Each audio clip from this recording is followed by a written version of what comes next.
आप देख रहे हैं आई ऑफ ट्रुथ और मैं हूं आपके साथ अनु जैन रोहतगी। एक बार हम फिर चर्चा कर रहे हैं अग्निवीर योजना की। जी हां, सेना में भर्ती के लिए 4 साल के लिए जिस योजना की शुरुआत की गई थी, देश भर में उसका काफी क्रिटिसिज्म हुआ था और काफी जो पूर्व हमारे रिटायर्ड मेजर जनरल है कैप्टन है, उनका मानना था कि ये योजना सक्सेसफुल नहीं हो सकती क्योंकि पार्ट टाइम जॉब की तरह जवान जो है सेना को सर्व नहीं कर सकते उतनी पोटेंशियल के साथ। और आजकल ये जो योजना एक बार फिर से चर्चा में है क्योंकि ये डिसाइड किया जा रहा है कि जो अग्निवीर योजना के तहत जवानों को भर्ती किया जाएगा, उनका साइकोलॉजिकल टेस्ट लिया जाएगा। और ये इसलिए डिसाइड किया जा रहा है क्योंकि देखा जा रहा है कि ट्रेनिंग के दौरान बहुत से युवा सेना को छोड़ के जा रहे हैं। मतलब अग्निवीर योजना जो ज्वाइन करना चाहते हैं, उनकी ट्रेनिंग हो रही है और ट्रेनिंग के दौरान वो छोड़ के जा रहे हैं। तो साइकोलॉजिकल टेस्ट के जरिए ये पता लगाया जाएगा कि सेना में भर्ती होने के लिए जवान कितने इच्छुक हैं, कितना ज्यादा रिस्क ले सकते हैं, सेना में काम करने को किस तरह से देखते हैं। तमाम तरह का जो एनालिसिस किया जाएगा जिसके बेसिस पर इनकी भर्ती होगी। लेकिन इसको लेकर भी जो कई हमारे फॉर्मर मेजर जनरल हैं, जो हमारे कल पूर्व एक्सपर्ट है, उनका मानना है कि इससे कोई फायदा नहीं होगा क्योंकि कोई भी ऐसा पैरामीटर नहीं बना है जो रिस्क पोटेंशियल को जांच सके कि एक आदमी में कितनी क्षमता है रिस्क लेने की। और इन्हीं बिंदुओं पर हमने बात की। हमारे साथ आज फॉर्मर मेजर जनरल पीके सहगल सर है, हमारे साथ फॉर्मर मेजर जनरल जेके बंसल। आप दोनों का स्वागत है आई ऑफ ट्रुथ में। पीके सहगल सर, सबसे पहले आपसे ही जानना चाहेंगे, जो साइकोलॉजिकल टेस्ट लेने की सोच रही है सरकार और सेना ने जो डिसाइड किया है, ये क्या इसका फायदा होगा? जितने भी रिटायर्ड ऑफिसर्स हैं उनको साफ तौर पर नजर आता है कि ये स्कीम जो है बहुत ही खतरनाक स्कीम है, जिसका आने वाले समय में देश की सेना की कॉम्पिटेंस के ऊपर, उसकी एफिशिएंसी के ऊपर, उसकी काबिलियत के ऊपर बहुत बड़ा असर हो सकता है। इसको निगाह में रखते हुए गवर्नमेंट कुछ ऐसे मानसिक काबिलियत को जांचने के लिए कुछ ऐसे टेस्ट रखना चाहती है जिससे ये पता लगाया जा सके कि क्या वास्तव में जरूरत पड़ने पर ये जो अग्निवीर है वो उस माफी का रिस्क लेगा जो बड़े लाजमी है एक सेना के लिए, जो आज के सैनिक लेते हैं।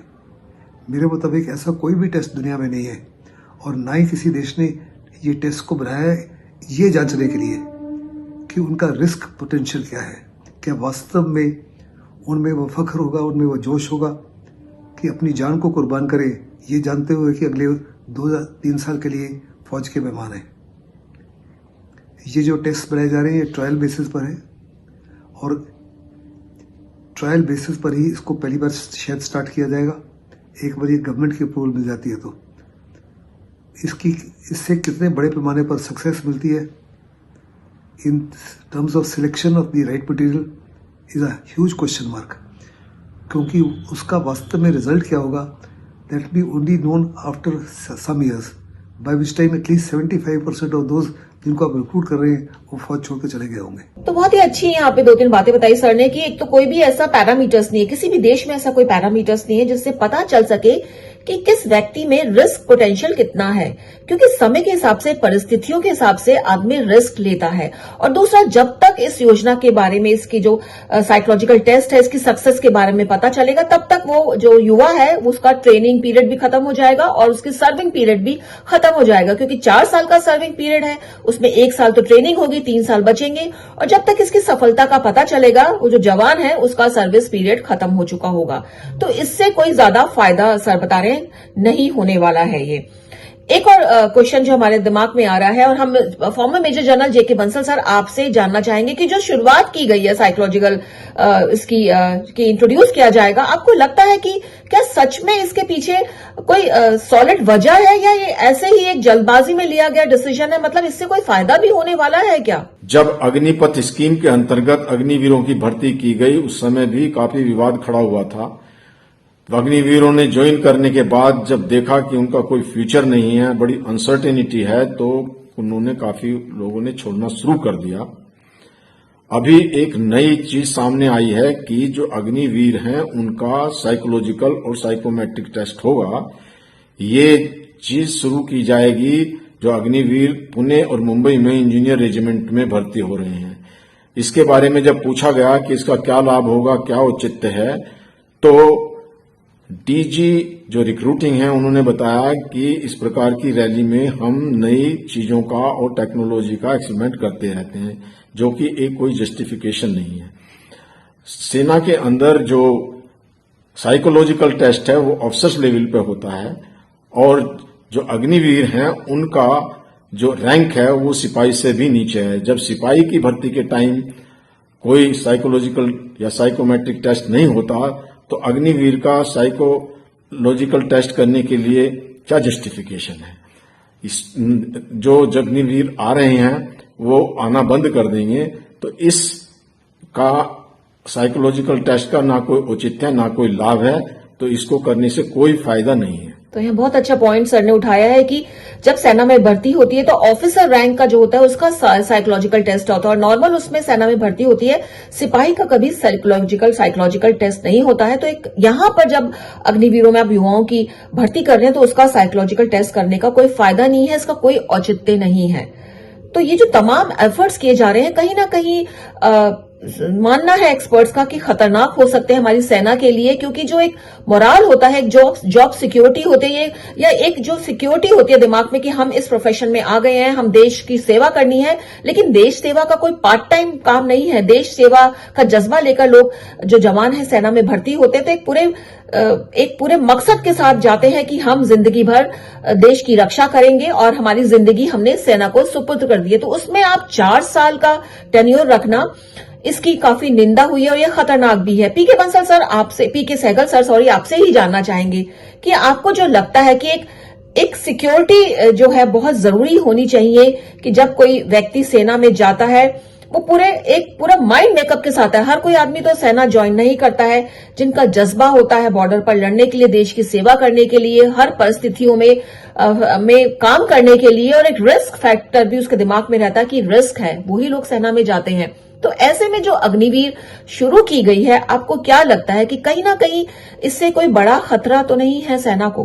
दुनिया के हर देश अपनी जरूरतों को निगाह में रखते हुए कुछ बड़े और रेवोल्यूशनरी फैसले लेता है। गवर्नमेंट ऑफ इंडिया का अग्निवीर को इंडक्ट करने का भी एक ऐसा ही फैसला था, जो आने वाले समय में बहुत हानिकारक या फायदेमंद हो सकता है। ये अग्निवीर हैं, केवल 4 साल के लिए इनको फौज में रखा जाएगा, जिसमें से 75% को रिलीज कर दिया जाएगा। अभी सरकार को साफ तौर पर नजर आना शुरू हो रहा है कि देश की एकता और अखंडता को कायम रखने के लिए, उसकी सैंक्टिटी और अथॉरिटी को बनाए रखने के लिए क्या वास्तव में अग्निवीर उस माफी के रिस्क लेंगे जैसे कि प्रेजेंट सैनिक लेते हैं? क्या वो अपनी जान को हथेली पर रखेंगे पेट्रोलिंग के दौरान, एनकाउंटर्स के दौरान, या लाइन ऑफ एक्चुअल कंट्रोल पर जैसे प्रेजेंट सैनिक लेते हैं?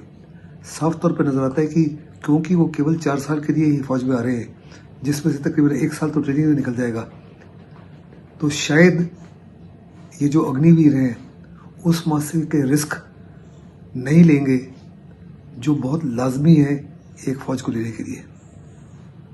आज देश जो है सुरक्षित है, हर कारोबार है सही प्रकार से चल रहा है, क्योंकि लोग जानते हैं कि 24/7 365 डेज सैनिक जो है अपने बॉर्डर्स को हर प्रकार से सुरक्षित रखे हुए हैं, देश को आतंकवादियों से हर प्रकार से सुरक्षित रखे हुए हैं। बहुत ही अच्छी बात यहाँ पे कही है कि हम लोग हमारी देश की सुरक्षा, हम लोग मानते हैं कि हमारा देश सुरक्षित है क्योंकि हमारी सेना के लोग 24/7 काम कर रहे हैं, 65 डेज दिन और रात काम करते हैं हमारे बॉर्डर पर, और इस कारण हम सुरक्षित महसूस कर रहे हैं। और ऐसे में जो ये अग्निवीर की योजना जो लागू की गई है 4 साल के लिए, वो कहीं ना कहीं वो सेना के लिए खतरनाक हो सकती है, क्योंकि कोई भी युवक पूरे 100% नहीं दे सकता है। उसको कहीं ना कहीं ये लगा रहेगा कि उसका सिलेक्शन 100 में से जो 25% कह रहे हैं कि हम रखेंगे उसमें होगा या नहीं, तो इन सिक्योरिटी के बीच वो काम नहीं कर सकता, अपना 100% नहीं दे सकता है। तो दोस्तों ये अहम मुद्दा था और हमको लगा इस पर चर्चा की जाए। उसके लिए हमने दोनों फॉर्मर मेजर जनरल एक्सपर्ट्स से बात करी और आपने देख ही लिया कि उनका क्या कहना है कि इस योजना को, सरकार को इसके बारे में जरूर एक बार सोचना ही पड़ेगा। दोस्तों सही और सटीक खबरों के लिए बने रहिए हमारे चैनल के साथ, इसे सब्सक्राइब कीजिए और आप इसको ज्वाइन करके हमारे मंथली मेंबर भी बन सकते हैं। तो आपसे, हमारी दर्शकों से यही विनती है, निवेदन है कि हमको आप सहयोग कर सकते हैं, सपोर्ट कर सकते हैं, मोटिवेट कर सकते हैं, हमको सब्सक्राइब करके और हमको ज्वाइन करके। बने रहिए, देखते रहिए आई ऑफ ट्रुथ। हमारे चैनल आई ऑफ ट्रुथ को सब्सक्राइब कीजिए YouTube पर, इसे फॉलो कीजिए Facebook पर, Instagram पर, Twitter पर और कू पर। हमारे चैनल के बारे में फीडबैक देने के लिए हमें मेल कीजिए ioftruth.6@gmail.com पर।